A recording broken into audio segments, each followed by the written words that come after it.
Hello, welcome back to another video, guys. In this video I'm going to go through this fault code here, P085011. So this is a Mercedes CLA45. Yours could be a normal Mercedes anyway, it doesn't have to be this.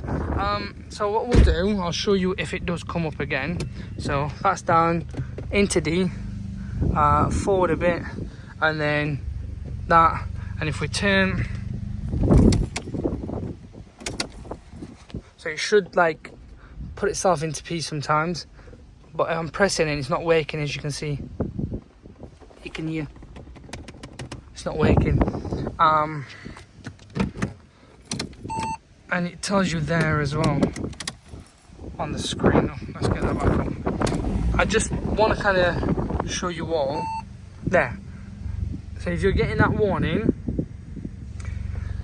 and it doesn't go into P like it does now, and that's the fault code on there, what we would recommend is that you change this gearbox lever, get the same coding, get the same part numbers, in other words, make sure it matches.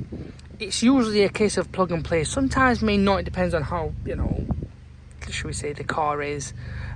So get this, I would get a new one as well. They're probably in the same boat, hence why they're selling it. So eBay's your best bet, genuine, and just put it in, and long story short, and see what happens. And if it needs coding, then you will need a good diagnostic.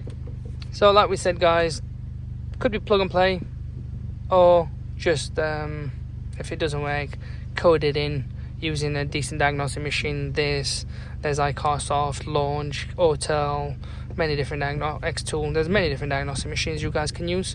But yeah, it's a bit disappointing, and reality is this would be a DIY job as well. It's just literally take this off, get onto it. It's a few bolts as far as I know.